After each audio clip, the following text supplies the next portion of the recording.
Okay, hello, my name is Ashley, and I am going to be doing a presentation on magnesium. So, I'm going to go ahead and share my screen with you, and I have prepared a presentation here. So let's go ahead and get started. Okay, as I said, this presentation is on magnesium. All right, so magnesium was discovered in 1755 by Joseph Black, and he discovered it as magnesium oxide.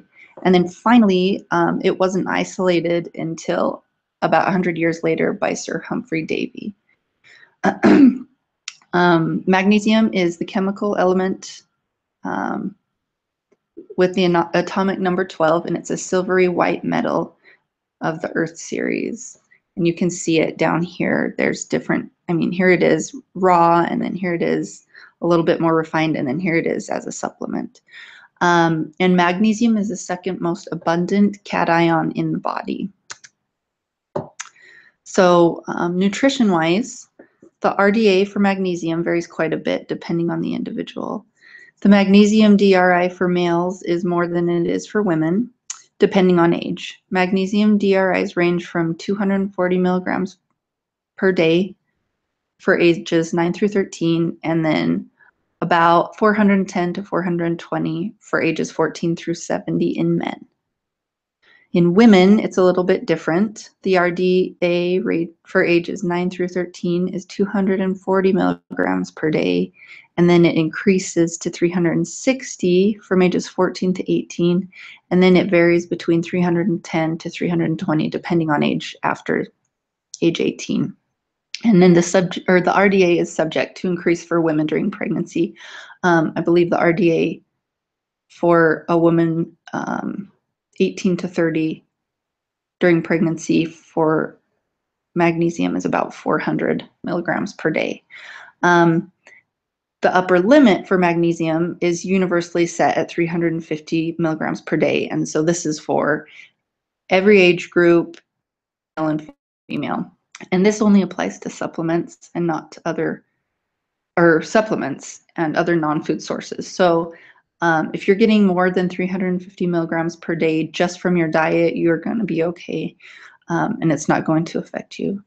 So magnesium toxicity can cause kidney failure by overloading the kidneys because that's the primary organ that processes magnesium. And then I found this information in the DRI table that was in our learning activities a few lessons ago.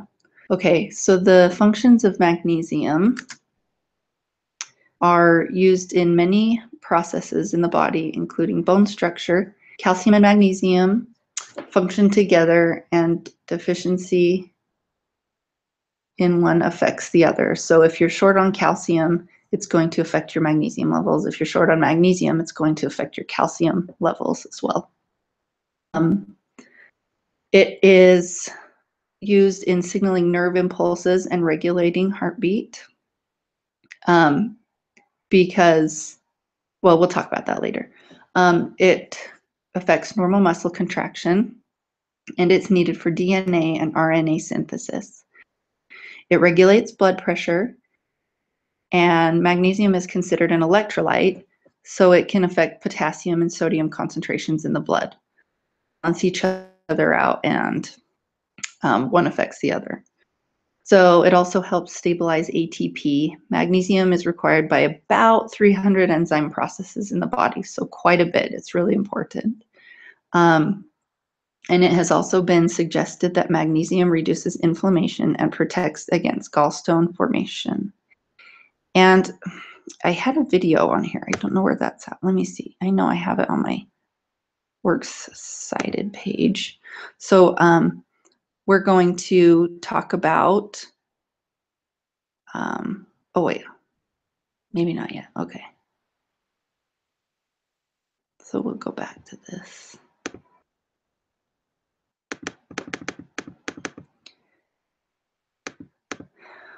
Okay. So food sources for magnesium are in your leafy green vegetables like spinach or kale or dark lettuces, and beans, nuts, and seeds. It's also found in broccoli and squash, whole grains, and also in chocolate. And something that's interesting is if you feel like you're craving chocolate, that might just be a sign that you are deficient in magnesium. So reach for a healthier alternative like a handful of nuts or a granola bar that has whole grain in it or something. Milk and meats also have some magnesium in them, although it's not as highly concentrated as it is in these other plant-based sources. And then you can also get magnesium in your water, in your tap water, since it is a mineral. It is found in water. Okay, so magnesium from non-food-based sources such as minerals and supplements are not well absorbed. So you're going to absorb magnesium way better if you get it through your diet than you would if you were to take it from a supplement. 45% of dietary magnesium comes from plant-based sources, such as those listed on the previous slide, like the spinach and the beans and the nuts. And then about 30% of our dietary magnesium comes from milk, meat, and eggs. But when magnesium intake is low, your body can sense that and it increases its ability to absorb the magnesium, and it can absorb up to 80% of dietary magnesium if the body is short on that. It's absorbed through the small intestine, like a lot of other nutrients. So if you have a magnesium deficiency, there are a lot of symptoms of that. We already talked about the functions of magnesium before, but if you're wondering what happens when you're deficient, it usually starts with a sodium-potassium imbalance. We talked about how it's an electrolyte and it balances those other two things. So if your magnesium is low, then your sodium and your potassium are going to get messed up, and it can cause the following symptoms: irregular heartbeat, muscle spasms, nausea, vomiting, and even seizures. Causes an increased risk for osteoporosis as deficiency decreases blood calcium and vitamin D levels. And so I think it's really interesting how the levels of magnesium can affect the level of minerals and vitamins in the body as well. So I have this video we're going to watch really quick, and it lists some of the symptoms of deficiency. Why magnesium given intravenously at a hospital can provide relief within minutes, yet most magnesium supplements don't work? That's because most supplements don't get enough magnesium into your soft muscle fiber to have an effect, because 99% of magnesium doesn't. Okay, that was an ad. Magnesium is a mineral found in many types of food. It plays an essential role in human DNA production, repair, and in maintaining healthy bones, nerves, and muscles. Though it is readily available, most Americans do not meet their need for magnesium through their diet. You should consider getting your magnesium level checked if you suffer the following 11 symptoms. 1. Low energy. Magnesium is involved in at least 300 different chemical reactions in our body, and a lot have to do with energy production. A sign of low magnesium can be low energy. 2. Insomnia. If you're having a hard time falling or staying asleep, it may be due to low levels of magnesium, particularly if you're experiencing a lot of stress. Stress hormones increase blood pressure and heart rate. This is partly accomplished by depleting the body of its magnesium. If there isn't enough magnesium available for the body to replenish itself, sleeping becomes a problem. 3. Constipation. Bowel movements often slow down without enough magnesium in the body. Note that magnesium is the main ingredient in many over-the-counter laxatives. 4. Frequent headaches. Magnesium deficiency lowers serotonin levels, causes blood vessels to constrict, and affects neurotransmitter function, all related to headaches, especially migraines. 50% of migraine sufferers have a magnesium deficiency. 5. Twitching or cramping. Because magnesium plays an important role in muscle relaxation, insufficient intake can result in unintended muscle movement. Without magnesium, our muscles would be in a constant state of contraction. 6. Low bone density. Magnesium plays a major role in bone formation, and the majority of the body's magnesium is stored in the bones. People with higher intakes of magnesium have a higher bone mineral density. 7. High blood pressure. Magnesium is very important in maintaining a healthy blood pressure. A deficiency can definitely cause pressure to be too high. Eating foods high in magnesium and other minerals can help prevent high blood pressure in people with pre-hypertension. 8. Type 2 diabetes. Breaking down blood sugars is another of magnesium's job in the human body. People with higher amounts of magnesium in their diets tend to have a lower risk of developing diabetes. Research is ongoing to determine whether magnesium therapy can be used in diabetes treatment. 9. Irregular heartbeat. With low magnesium levels, the heart can have trouble staying in its regular rhythm. Doctors will often prescribe magnesium supplements for patients who complain of an irregular heartbeat. 10. Increased sensitivity to noise. Not having enough magnesium curtails its role in stabilizing the nervous system. This often results in hyperreflexia and enhanced startle reflex. And 11. Depression and anxiety. Low levels of magnesium in the brain can affect neurological functions that result in all sorts of problems. Studies have shown that some phobias, such as agoraphobia, have developed as a result of low magnesium levels. Now, if you like the video, give it a thumbs up and share it with your friend. All right, so that was a really cool video. I thought it was really informative, and there's a lot of things you didn't know about before about magnesium deficiency. So kind of cool. All right, so next we're going to talk about what kind of people are at risk for magnesium deficiency. And so first of all, it's important to understand that about 25% of Americans do not reach the RDA for magnesium through their diet. So also processed foods don't contain much magnesium at all. And so a poor diet can really enhance a person's risks for magnesium deficiency. Also, these deficiencies develop slowly because the body is really good at storing it. And so it takes a while for the body to become depleted of magnesium. And then most of the people who are at risk are people who urinate frequently.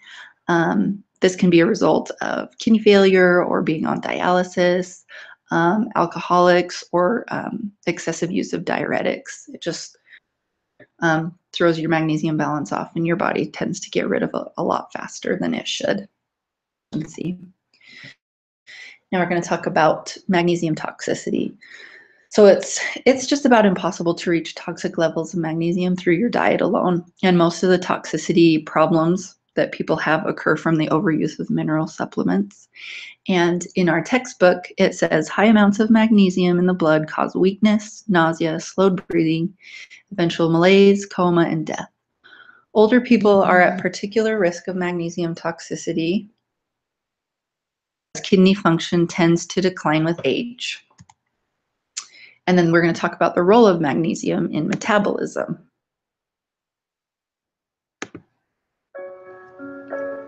This is just a quick video. The main reason why we eat is so that after our digestive system breaks our food down into fuel sources such as glucose or fatty acids, our cells can then convert them into the energy we need to stay alive. We need magnesium for every major phase of this process, from digestion to cellular absorption to the eventual conversion of glucose and body fat into energy. In this video, we look specifically at how magnesium lets glucose enter our cells. Upon entering our bloodstream after digestion, glucose needs help in order to enter our cells. This is where the hormone insulin comes into play. A rise of blood glucose triggers an organ called our pancreas to produce and then release insulin into our bloodstream. Our pancreas relies on magnesium as a key nutrient for its overall functionality and, more specifically, for creating insulin with a magnesium-dependent process called protein synthesis. Now, once insulin is in our bloodstream together with glucose, it begins to interact with our cell's insulin receptors. This interaction brings glucose transporters to the surface of the cell. It's these transporters that allow glucose to enter our cells. In addition to creating insulin, we also need magnesium for the function of the insulin receptor, and the less magnesium our cells have, the less effective insulin is at letting glucose enter our cells. But magnesium's role doesn't end here. We also need it inside our cells for the actual conversion of glucose into energy. We also need magnesium for this entire sequence, including digestion, absorption, and energy production, for fat as well, both from our diets and our body fat stores. Simply put, converting carbohydrates and fats into energy and maintaining a healthy metabolism and body weight is simply not possible without magnesium. Okay. All right. So as we talked about magnesium, that video focused a lot on the role that magnesium has in carbohydrate metabolism. So one of the most interesting things that I learned from my research is the effect that magnesium has on the bones. So a lot of times people think that if they're getting enough calcium, then they're in good shape and their bones are going to be healthy. But it's important to remember that magnesium as well as vitamin D play a role in addition to calcium in bone health. So this is just another reason why it's important to eat a variety of healthy foods so that you can get your magnesium, so that you can get those other vitamins and nutrients that are essential for specific body processes. I found an article from the media. It's called Preventing Morning Sickness Through Diet, and it's from foxnews.com. And it talks a lot about the possible effects that magnesium and vitamin B6 deficiency have on a woman's health status. It talks a lot about how if you're short on magnesium, then you are more prone to being morning sick, and the same if you're deficient in vitamin B. And I think the take-home message from this article, what it focused a lot about, was to be able to prepare yourself before pregnancy by eating a diet rich in magnesium and vitamin B6.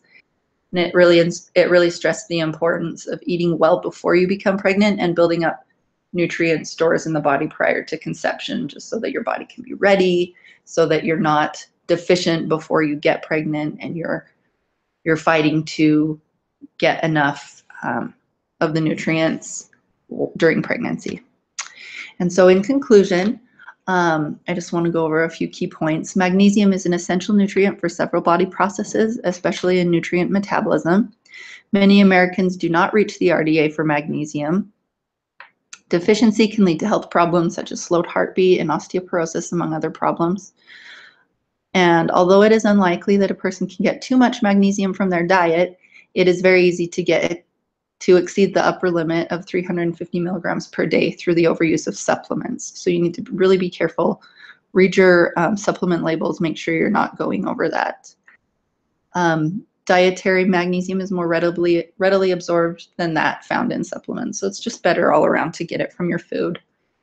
And then lastly, it's important to eat a balanced diet that includes a variety of foods so as to get all the key nutrients that your body needs, including magnesium. And that's all I have. So thank you very much. And let me see if I can get out of this now. All right, thank you.